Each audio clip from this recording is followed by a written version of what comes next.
before I move to the questions that we have outstanding, has anybody from the panel got anything that they'd like to add as an afterthought of the things that we've talked about so far this morning before I run through the questions? Okay.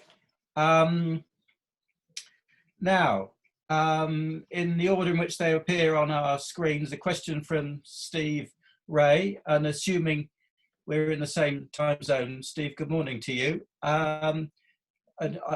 Looking at the supply-demand balance, and even before this issue started, Steve is saying that supply has exceeded demand for some time, too many vessels, which has led to these big alliance groups. And he says, and also a slightly irrational way of lines doing business, which in itself would be worthy of further examination, but not necessarily something we have time for this morning. Whether our speakers are in a position with their crystal balls to see how lines might return the supply-demand equilibrium, I'm not sure. It sounds like a question for a shipping economist, but would any of you like to volunteer any thoughts on that? I'll give it a stab, Steve. Thank you. Not wanting to tread on too many toes, but I think if I try to understand Steve's question, I think he's saying the irrational way of business is there's been a supply-demand imbalance for some time, and yet shipping lines continue to build more tonnage, right? So that's not a normal way of running a business normally. But clearly what lines are doing, amongst other things, is trying to chase economy of scale. And we're still seeing a significant number of the 24,000 giants are being delivered by a number of lines. And that's not going to stop. I think actually we have a record number of those vessels to be delivered over the next 12 months or so. So I think what this makes lines do is continue to look at their bottom line. How can they operate more efficiently? How can they reduce their costs per TEU? They've probably got a bit of a brief respite at the moment when you've got a lower bunker cost, but no doubt that's going to stabilize and start to increase again going into next year. So that's not a long-term solution. So I think, alliances, lower slot cost, consolidating tonnage, those are all things we're probably going to see more of.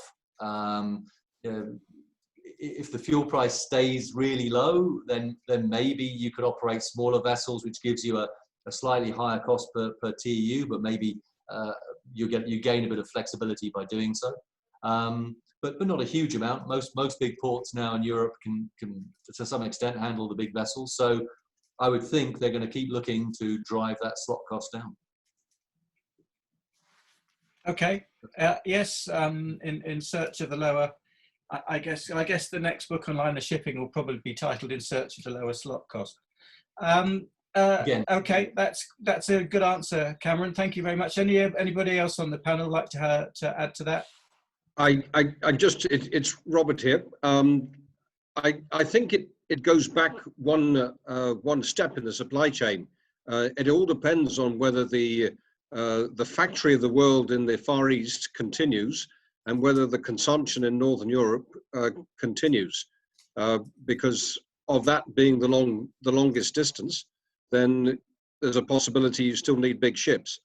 But if a lot of the production shifts west away from the Far East, then the need for bigger ships goes down even more. And that is a long-term, whether that's going to happen or not. Perhaps in the short term, it's not going to change much. Risk of where the factory is going to be built. Yeah, and absolutely. And we've seen this growth in nationalism or trade protection. And if supply chains need to be more robust for the future, then the shorter supply chains fulfill some of those issues. Okay, thank you.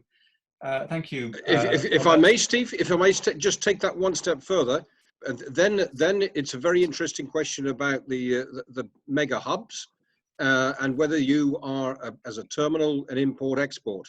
If you're import-export, then it probably won't affect you too much. But certainly, if you're investing in a mega hub, then it's going to have a big effect on you.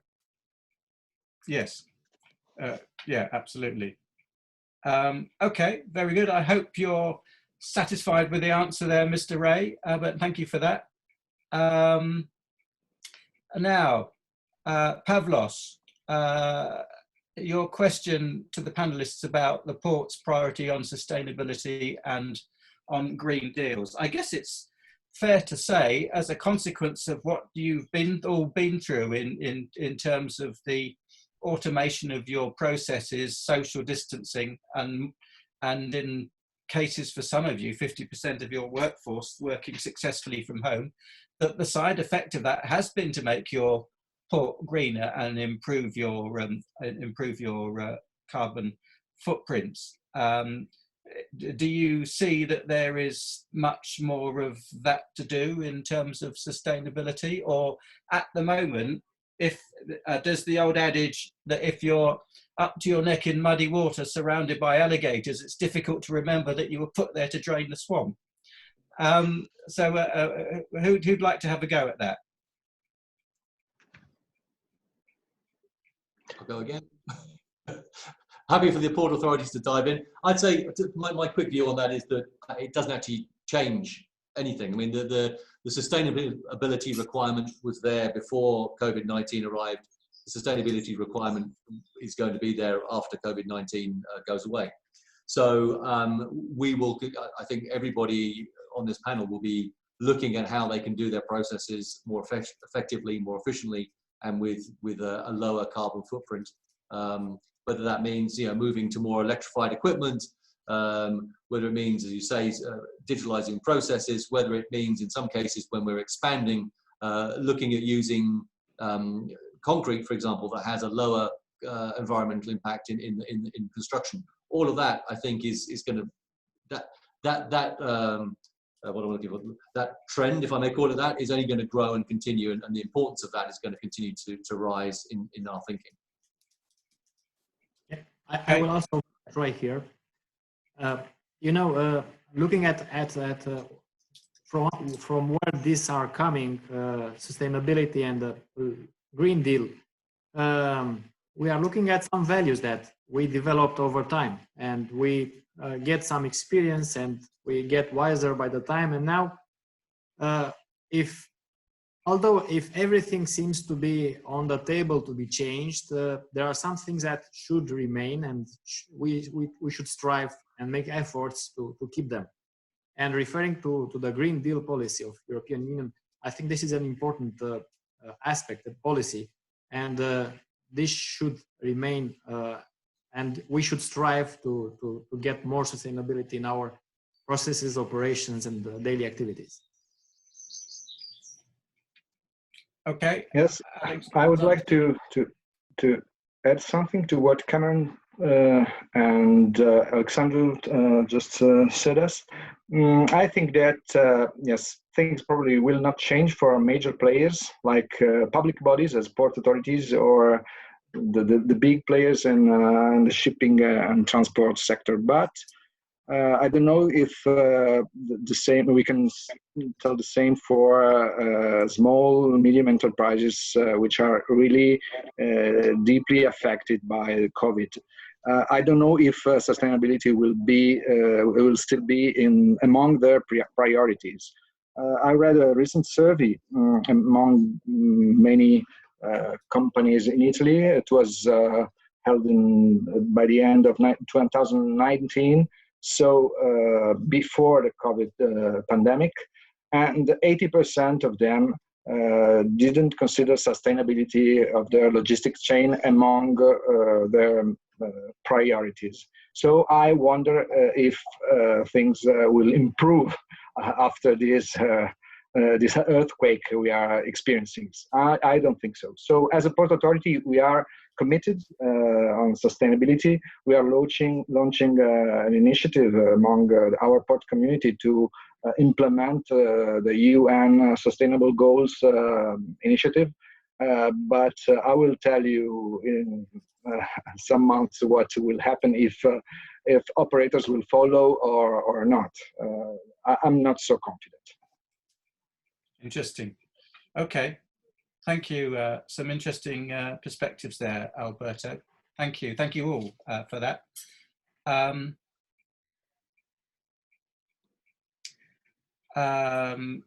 Okay. I think some of the questions that have come through, including the one from anonymous attendee who seems to have attended most of the sessions that Transport Events has put on, has been answered. One question from Javier Molina about blockchain. It used to be a flavor that came up at all the major port conferences, but over the recent year or two, it's been less visible. Do you panelists see blockchain something that will help speed up some of these processes, or is it something that's been perhaps been rather overhyped? I think it has been overhyped. Having said that, the basic premise of digitalisation, I think, still is very much in the future. So the elimination of any bureaucratic movement of information and therefore goods is still very much critically important. Whether it's blockchain or another way of doing it, I don't know. But I think the most important thing is the elimination of waste in the information flow. Yeah, well put, Robert. Thank you very much indeed for that. I hope that answers your question, Javier. We've got a question from Anggung from Jakarta IPC car terminal, asking about companies' strategy to survive the crisis, because in his particular case, as one can imagine, there's been a huge collapse in the car trade at the moment, and very difficult for perhaps terminal operators to survive under these circumstances, particularly if you're a one product operator, as car terminals are, and don't have the benefit of being spread across different markets. But in any event, big or small, everybody's affected financially. It may not be something that's easy to answer, but whether you're a big or a small organization, what sort of products or processes can you put in place that will help you bridge this big drop in revenues?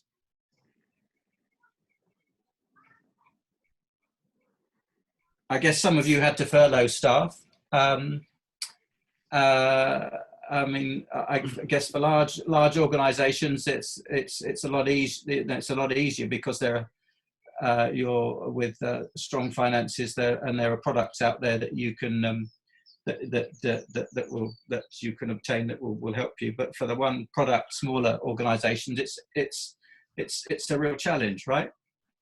Yeah, I think, yeah, I mean, I was trying to put myself in the shoes of someone who's in that situation, and the basics of running the business don't go away, right? So you still have to adjust your business to your market and demand that you're facing.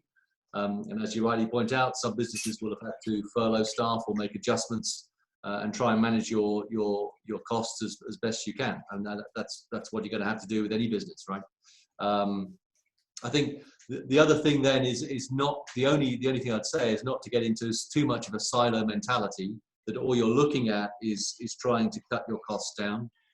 You've got to look at how you can grow yourself out of the hole that you're in as well. So you've got to try and seek opportunities that are going to enable you to, as you say, either diversify. Our car manufacturer is looking for somewhere to park up a lot of cars. Maybe you've got space to do that. If it's not going across the quay, use it for other purposes. remember using a terminal back in 2008 for car parking during the economic downturn in 2008, 2009. So I mean, you kind of have to look at what opportunities are out there, but there is no magic wand. You're still going to have to manage the economic consequences in front of you of your business and manage the costs accordingly. Okay. Yeah. So the basic economic principles still remain. There's no magic wand, but don't get stuck in a silo. There are opportunities out there. If you think it's the end of the world, it probably is. If you think that there may be opportunities out there, then you'll go out and look for them, and you'll probably find them. So it's about being resilient and being positive. And I know it's not easy. And speaking from a personal point of view, let me share this with you. I went through a period where everything just stopped round about the end of March. Absolutely nothing. I wasn't even getting spam emails anymore. That was the really worrying thing. And I thought, well, what are we going to do? I mean, maybe this is the end of the world. But you find that you put on your researcher's hat and you start going out there and you look for the business opportunities and you go out and talk to people, and the opportunities are coming back. Talking to people that are investors, there's a lot of money out there still looking for homes to invest in the industry. I've had over the last week, and with some of the due diligence studies that we've been doing, people that invest in ports saying, Steve, if you see an interesting opportunity out there, we are interested. So if you have, if you can look at where your business is today and envisage what a viable business plan might be for the future, then there are people out there that are prepared to invest. So I hope that provides something positive for Angung, who asked that question. Just paging through the other questions, we'll try and wrap things up now, because I've recognized that in a virtual event like this, people's attention spans are slightly less than they normally would be. And a note from my transport event colleagues: with their technology, we can see if you're not paying attention, you know. So Andy Connell, greetings to you from in South Africa.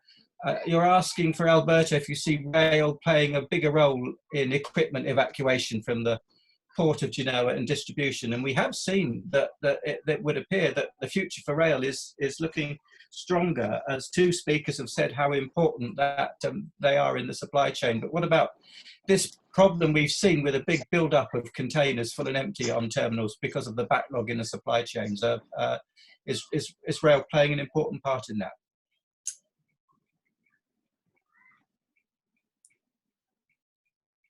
Alberto, your mic's muted. Thank you. Okay.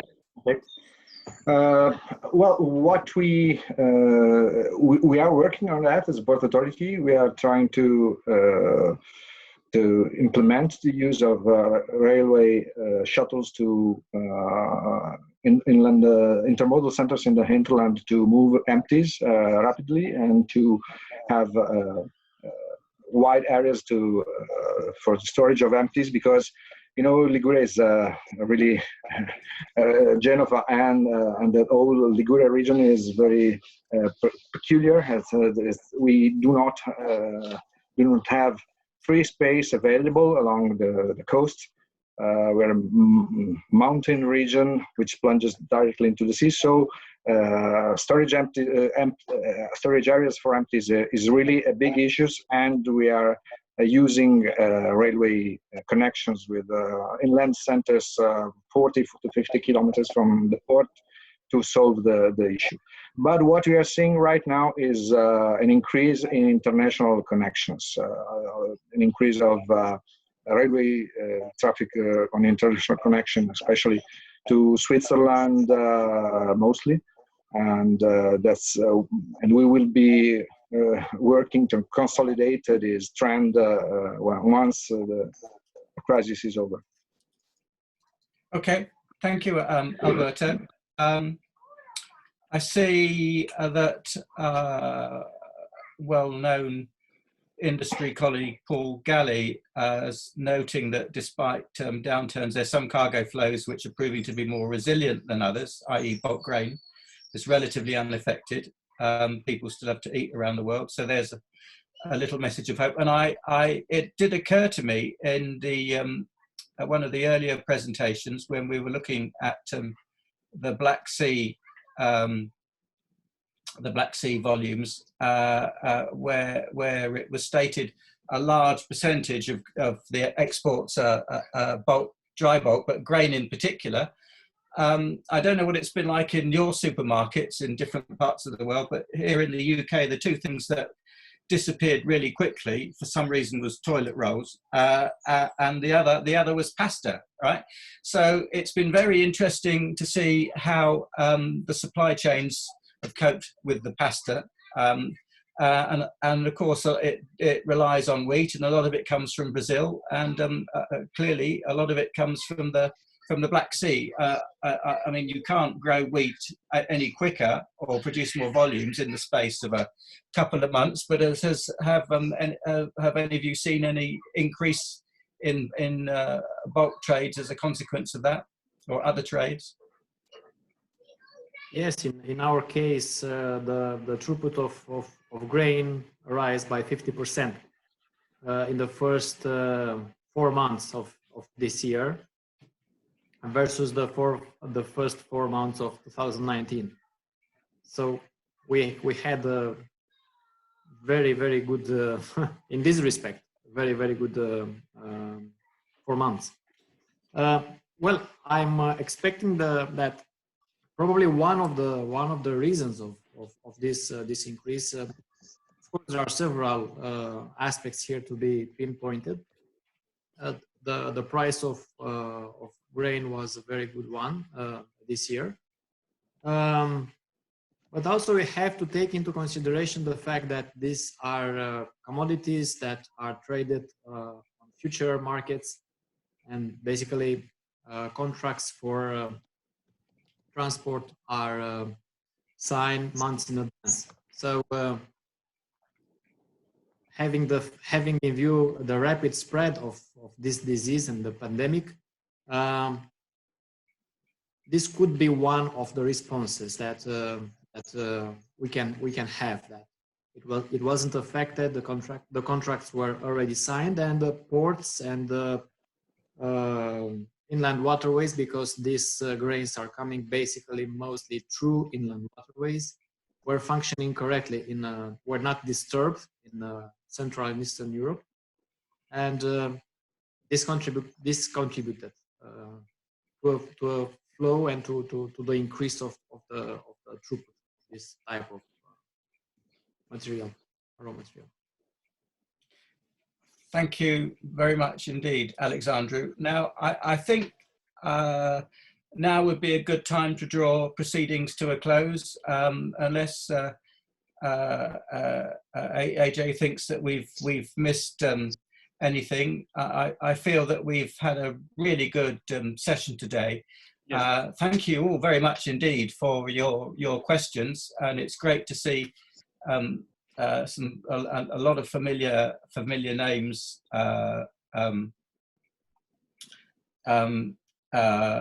here asking questions today. And I'm sorry to those of you that have just asked questions that we may not have been able to give you particular answers, but and to Zaid, who I know is contacting us from Ghana about rerouting vessels around Africa. Could it create a better and more strategic repositioning of some ports around West Africa? Well, clearly the answer to that, I think, is going to be yes. Whether that will continue is another matter, because I think really it depends on whether the Suez Canal is prepared to adjust their fees, and it's only likely to remain while bunker prices remain low. But there are certainly opportunities there, Zaid. Thank you for that. As we draw things to a close, I hope you've enjoyed the session. I certainly have. We will, on your behalf, I will applaud the speakers in a minute.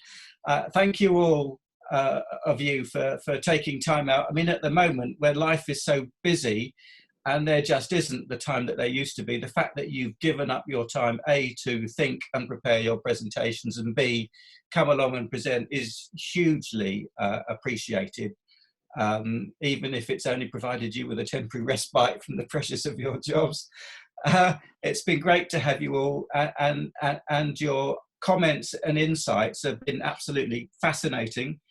I think that there is a lot more to do here, and there are a number of themes to pick up on here in terms of the combination of automation and digitization, which allows us to move people off the terminals, away from machines, into offices. And at the moment, they're moving into offices in the port or on the terminal. But with 5G coming along, why would you need to have them in offices in your port? You could, there is moves that suggest that the industry will change towards some of the call center approaches, where you've got people globally in back offices serving all the terminals in one place, so you can get the economies of scale. I mean, potentially there's some significant changes coming up.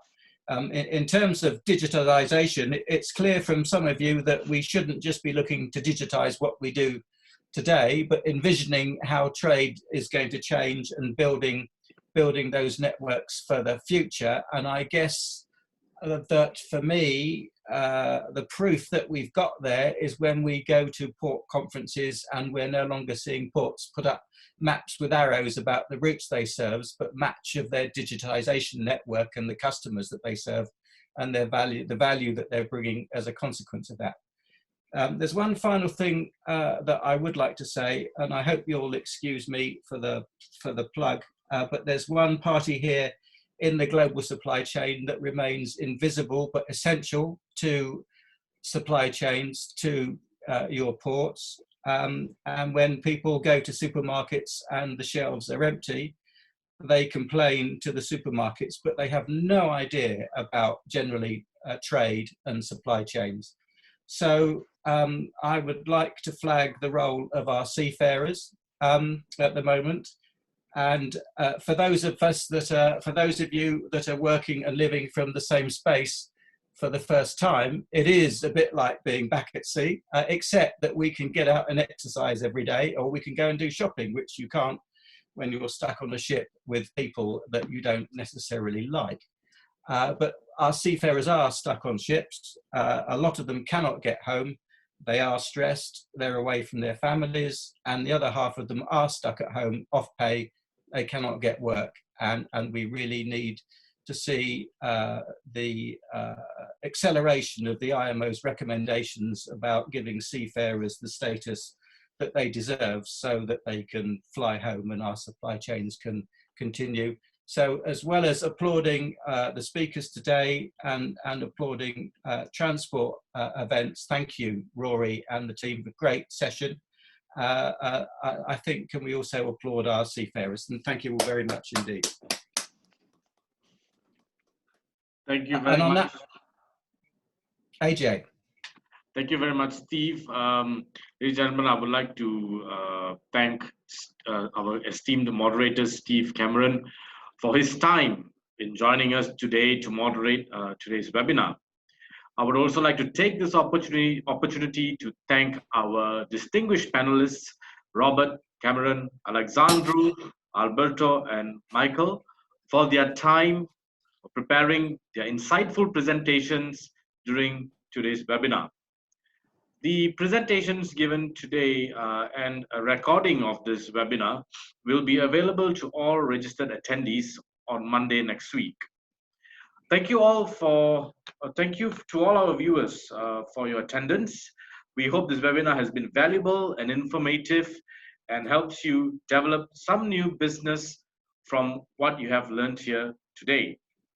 Please join us next week on Thursday, 21st May at 11 a.m. Central European Summer Time or 5 p.m. Hong Kong for the 6th Transport Events webinar entitled Current Challenges and Future Opportunities for Ports and Logistics in the Middle East. A must-attend webinar for anyone doing business with ports and terminals in the Middle East.